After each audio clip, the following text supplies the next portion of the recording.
Ladies and gentlemen, if you've been following the politics of this country very closely in the past few weeks, then there is an emerging pattern. William Ruto is now focusing more on Raila Odinga's strongholds of the coastal region and Western Kenya region because of the fear that Raila Odinga is gaining grounds in the mountain.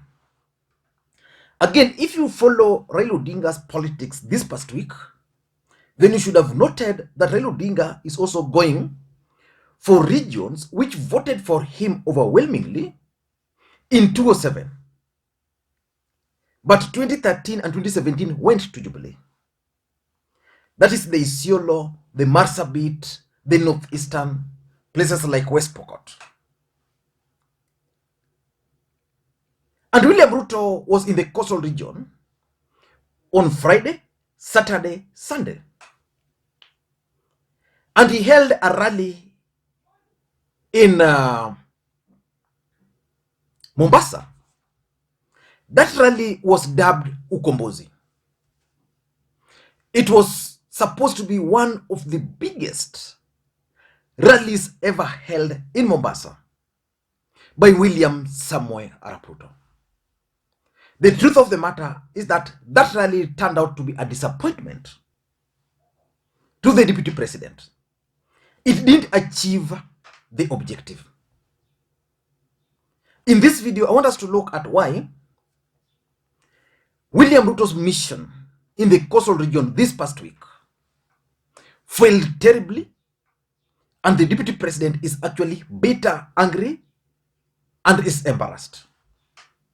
Before we do that, in case you're watching this channel for the first time, I want you to take a second or two, click that subscribe button so that next time we produce a video like this, YouTube will automatically notify you. What we do on this channel is that we analyze politics in a way you can't find any other place. For example, it is through this channel where I noted the absence of Amason Kingi in William Ruto's event. And yesterday, the deputy president was actually in Kilifi, but Amason Kingi was missing in action. I'm reliably informed that Amason Kingi was just seated on his seats in his sitting room, relaxing, reading newspapers. So we analyze politics in a way you can't find any other place. So just click the subscribe button now. And to the subscribers, please, I want to make this request to you, the way I normally do. Give this particular video a thumbs up. Yesterday and Saturday, I was up. Actually, from Friday, I was up and down running. But hopefully, I'm back. I'm a human being just like every other person. So there are some personal commitments which you must ensure that they are done. Now, let us focus now on William Ruto's failed trip to the coastal region. The truth of the matter is that coastal region is one area William Ruto would really want to win. But is he going to win the coastal region? Is he going to manage to wrestle the coastal region from the grip of Raila Odinga? If you follow the voting pattern of the coastal region, they've always voted for Raila Odinga to the last man. But surprisingly, Kwale County never voted for voted for Raila Odinga overwhelmingly, but they never gave Raila Odinga enough MPs. They never gave Raila Odinga the governor. I think even the women rep. And when there was that by-election in Msambweni, William Ruto managed to win that particular seat. So it gave William Ruto that booster which he needed. So he started moving around the coastal region. Over the weekend, his rally in Mombasa was supposed to be the turning point for Tanga Tanga.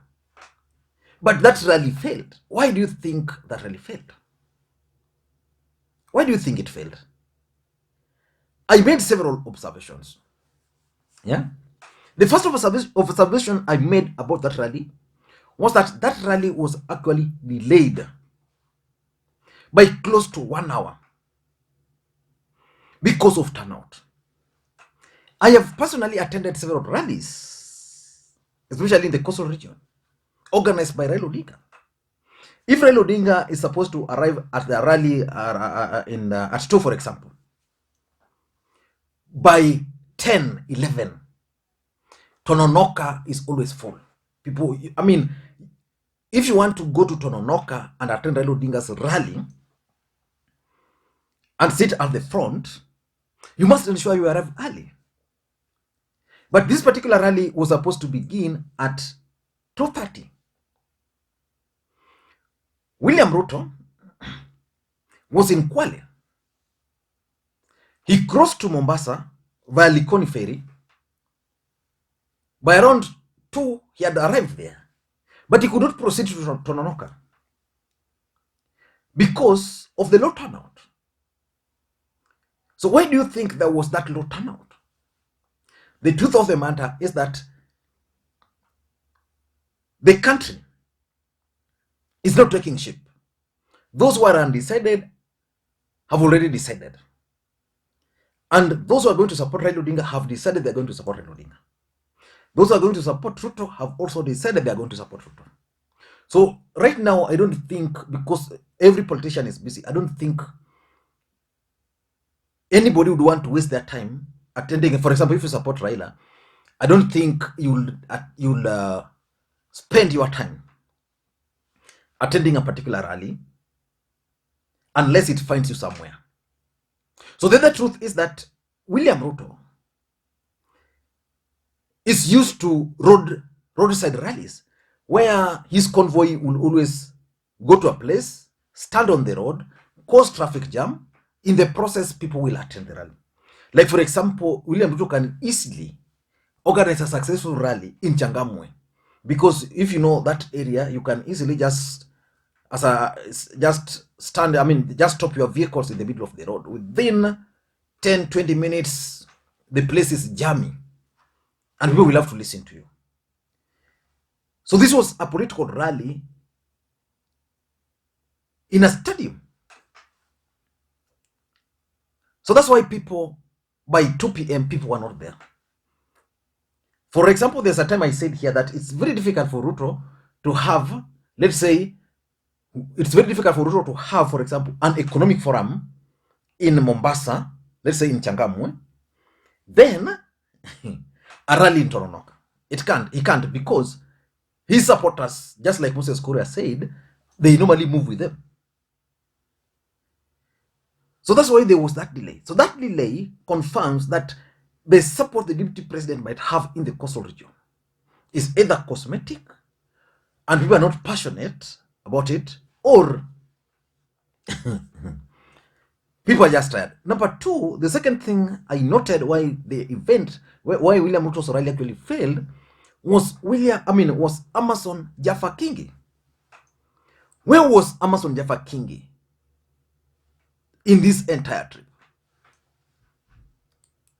Of course, he can't be everywhere, but the deputy president being in the coastal region for 3 good days and Amason Kingi is missing in action. Do you think William Ruto would have wanted Amason Kingi to miss? And in case Amason Kingi was missing because of 1 or 2 reasons, I didn't see the presence of his party. I've actually gone through George Githi, his gubernatorial candidate for Kilifi, for example.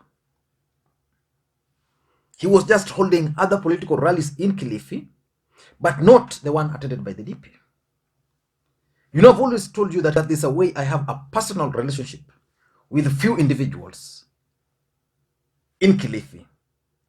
Most of them are now with the Kingi. People like Mule Ulemse, Nyundo, the youth leader, was ODM youth leader, and several other youths from those regions who are with Kingi. I tried following their updates. Some were in church. So it sends a bad signal. Because William Ruto, when Kingi joined him, he made it appear as if Kingi joining him was marking the end of Raila Odinga. So it sends a bad signal to his coastal supporters. Number two, it's also a confirmation that indeed there is serious fallout in Kenya Kwanza.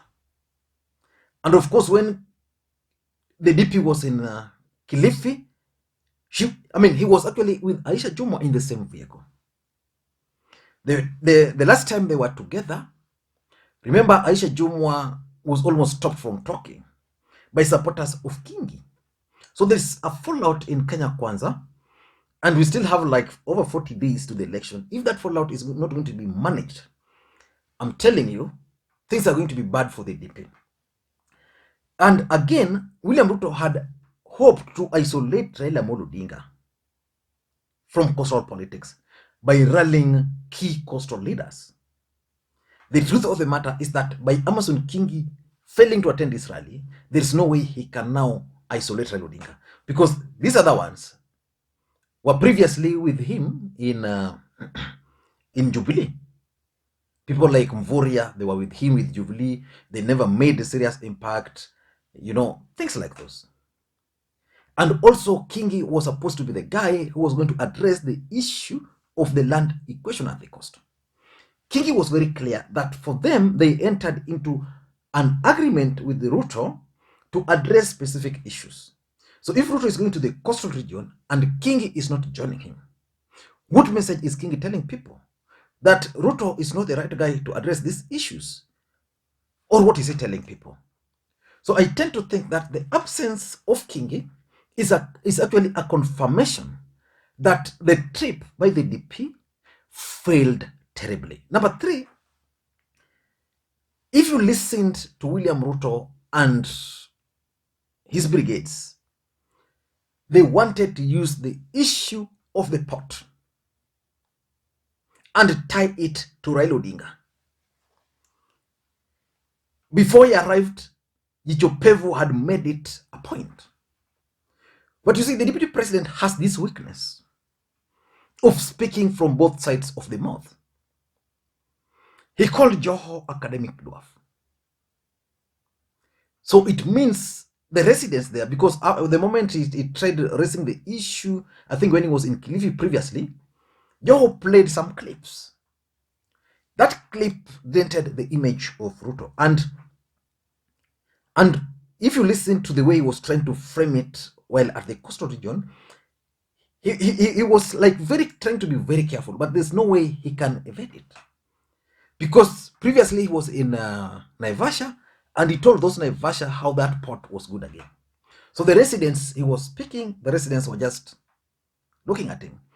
And then they are also talking of revoking licenses. And most people assumed that the motive of that statement was that they are now targeting Joho's business.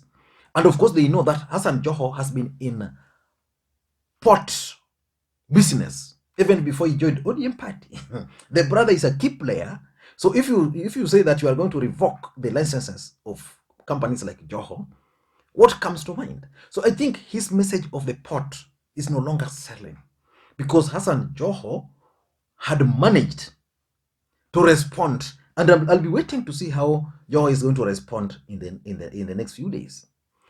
The fourth thing which confirmed that this meeting failed was the parallel rally which was held by Abdul Somad Nasir. I think it was in Kongowea and somewhere. Nasir's rally, where he was just walking in the streets with the supporters, was even bigger than the Tononoka rally. So you can imagine William Ruto coming to Mombasa with the entire Kenya Kwanza machinery, yet Abdul Swamad Nasir alone walking in the streets of Mombasa is attracting a bigger crowd than that of Ruto. In fact, the main reason why William Ruto's rally did not start by 2 the way they had anticipated, why it was delayed, was because most people would have attended that rally, because Mombasa is predominantly ODM. Some of the people who followed Nasir, if Nasir had not moved that way, they would have found their way to Tononoka. The truth is, majority of those who would have attended that meeting decided to follow Ahmed Nasir. And it's bad for him, because Joho is not even there. It was just, not Ahmed Nasir, Abdul Somad Nasir. Abdul Somad Nasir single-handedly thwarted William Ruto's rally in Tononoka. So it's not good news for him. I don't know what you think. That's my take. Again, in case you're watching the channel for the first time, please take a second or two, click that subscribe button so that next time we produce a video like this, YouTube will automatically notify you. And to the subscribers again, please give this video thumbs up. Bye bye for now.